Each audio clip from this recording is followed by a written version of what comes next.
Hello বন্ধুরা, আশা করছি সবাই ভালো আছেন। আজকে একটা ভিডিও দেখবো ম্যানুয়াল থেকে হর্ষদের নিয়ে কি বার্তা দিয়েছে। ভিডিওটি দেখুন, এটা বলছি। দাদা, বড় সাইজের কাঁকড়া আসছে, একবার দেখেন। বেদানাটা ভালোই রস হবে, বুঝলে? এই ডালিমটাকে নিয়ে কত মেয়েদেরকে নিয়ে বাজে মনে হচ্ছে। স্বপ্নে কত কিছুই না করলাম, কিন্তু সেটা স্বপ্নই থেকে গেল। পরাণে কত কিছুই চাইলে কি আর পাওয়া যায়? এই মালটাকে দাঁড় করো তো। রিয়েল লাইফে যা হয় তা তুলে ধরেছে ভিডিও। কি ম্যাডাম, যাবে নাকি বেদানার রস খেতে? দাদা কিন্তু বাম্পার রস খাওয়ায়। অসভ্য ছেলে। ওরে বাবা, কাঁকড়া বিস্কুটের মুছে। বোকারে ছেলেরা যারা দাদা, আমাকে মারলো, তুমি কিছু বলবা না? আরে ভালো বাঁচতে হলে এক একজন মার খাইতে হয়। ওই তুই টিভি সিরিয়ালে দেখিস নি? হ্যাঁ, এই নার্স ম্যাডাম আমাকে একটু ভালোবেসে মারো তো। অসভ্য ছেলে, মেয়েদেরকে রেসপেক্ট করতে পারিস না? না, আমি শুনেছি তোমরা সবাইকে ওই কলনা কি লাগে চেক আপ করো। আমার ভিতরটা কদিন ধরে খুব ধুক ধুক করছে, একটু চেক করো না। জানোয়ার কোথাকার। দাদা, বেদানাটা তোমাকে চোর মারলো, তুমি কিছু করবে না? কিছু করবো না মানে? এসব বেদানা আঁকাবাকি করলে হবে না, ধীরে সুস্থে চুপিয়ে চিপে খেতে হবে। চল কাল দেখবো। আর জীবনে যে বিষয়টি হয়েছে সেই বিষয়টি নিয়ে ভিডিও জারি তুলে ধরেছে এরা। মা, নার্সিং করে চলে আসলা? হ্যাঁ বাবা। তোমাকে একটা কথা বলবো করে বলা হয় না। বলো। তুমি নার্সিং করতে চলে যাও আর আমি আমার স্কুলে চলে যাই। তো আমি বলছিলাম কি, তুমি আর নার্সিং করতে যেও না মা। কেন বাবা? কারণ এখনকার দিনকাল তো দেখতেই পাচ্ছ, রাস্তাঘাটে কখন কোন বিপদ আপদ ঘটতে পারে বলা খুব মুশকিল। তো তুমি যদি বাড়িতে থাকো, তোমার মান সম্মানটা বজায় থাকবে। আর আমি একজন শিক্ষক, আমাদের পয়সা করি তো অভাব নাই, আমাদের তো যথেষ্ট পয়সা আছে। শোনো বাবা, আমার নার্সিং প্রায় কমপ্লিট। তো আমি চাই আমার এই পড়াশোনা কমপ্লিট করে আমাদের এই গ্রামে একটা হসপিটাল খুলি। কেন আমাদের সামান্য কিছু হলে সে ডাক্তার দেখাতে 20 কিলোমিটার দূরে যেতে হয়। তো আমি চাই যে আমাদের গ্রামে সকলের জন্য গ্রামে একটা হসপিটাল হোক এবং সেখানে আমরা সকলে চিকিৎসা করি। সেটাও তো ঠিক, দেখো তোমার যা ভালো হয় সেটাই করো।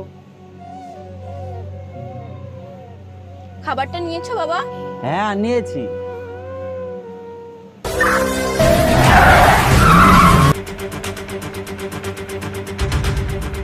চলে এসেছে, এটা ঠিক না হবে।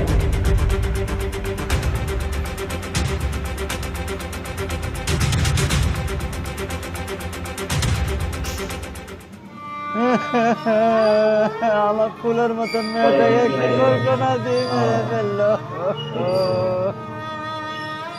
আমার মেয়েটা কি এমন অন্যায় কাজ করে ফেল। মাস্টার মশাই, আমি আপনার মেয়ের লাশ নিতে এসেছি পোস্টমর্টম করার জন্য। সাবধান স্যার, আপনি আমার মেয়ের লাশে হাত দিবেন না।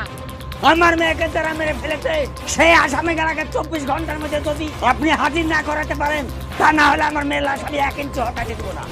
আর যদি আপনি বেশি বাড়াবাড়ি করেন, তা না হলে আমার নিজের গলা নিজেই কেটে ফেলে দেব। থামুন, আপনি এরকম কাজ করবেন না। শোনো, ইমিডিয়েটলি আসামিগুলোকে ধরতে হবে, বুঝতে পেরেছো? চলো।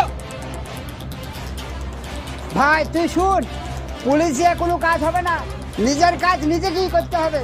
এই যে লে হেসে চল, ওদেরকে উচিত শিক্ষা চল, দিতে ওদের শিখাবো। ব্যবস্থা আমরাই করছি।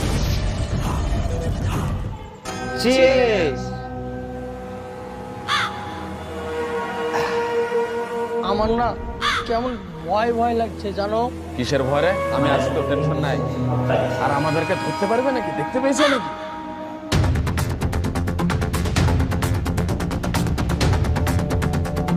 ভাই, তোরা এখানে লুকিয়ে আছিস? এই উঠ উঠ, তোদেরকে মত কর। লুকিয়ে থাকবি কতক্ষণ? চল বাইরে। চল বেড়া। হারামজাদা, তোদেরকে আমি আজ উচিত শিক্ষা দেব।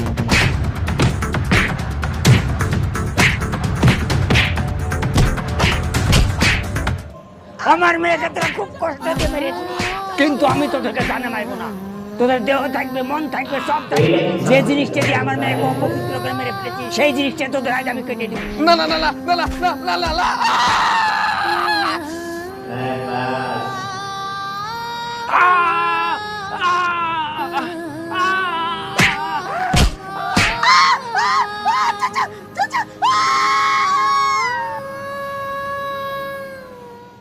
নমস্কার, আমি স্টেট নিউজের পক্ষ থেকে শামীম শেখ। গতকাল বিকালবেলায় এক নার্সকে 3 পুরুষ মিলে ধর্ষণ করে নিস্তব্ধভাবে খুন করে এবং সেই মেয়ের বাবা এবং সেই মেয়ের চাচা সেই 3 যুবককে খুঁজে বার করে সেই 3 যুবকের পুরুষাঙ্গ কেটে নেয়। আপনাদেরকে সরাসরি লাইভ দেখানোর চেষ্টা করব আমরা।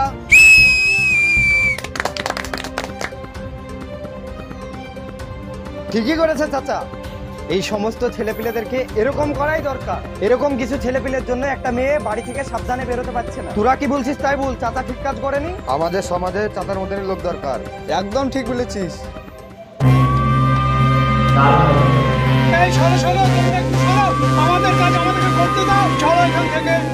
Constable, Yes, sir. এদেরকে কাপড় দিয়ে ঢাকার ব্যবস্থা করো। মাস্টার মশাই, আপনি এটা কি কাজ করেছেন? স্যার, আমি যা করেছি ঠিক করেছি। আমার মনের যন্ত্রণা আমি মিটে নিয়েছি। এছাড়া আমার আর কোনো পথ ছিল না। এই লেন পুরুষাঙ্গ আর এই লেন হাতিয়ার। মাস্টার মশাই, আপনি যে কাজটা করেছেন একজন পিতা হিসাবে অনেকটাই ঠিক করেছেন। আমি একজন পিতা, আমারও মেয়ে আছে। আমার মেয়েকে যদি কেউ এরকম করতো, আমিও কিন্তু ছোটখাটো একটা সিদ্ধান্ত নিতাম। কিন্তু আমি কি করব বলুন? আইন তো আমাদের হাত দুটোকে বেঁধে রেখেছে। এর জন্য আমি কিছু করতে পারছি না। যেহেতু আপনি নিজের হাতে আইন নিয়েছেন, সেহেতু আপনাকে গ্রেফতার করতে বাধ্য। Constable, yes sir. ওদেরকে মেডিকেলে নিয়ে যাওয়ার ব্যবস্থা করো আর ইনাদেরকে গাড়িতে উঠাও। ঠিক আছে স্যার। চলো। বর্তমান সমাজে ধর্ষণ প্রায় বেড়েই চলেছে। কিছু হয়তো অসাধারণ একটা ভিডিও বানিয়েছে। ভিডিওটি ভালো লাগলে লাইক করবেন আর মায়ান সিংয়ের চ্যানেলে সাবস্ক্রাইব করে দেবেন।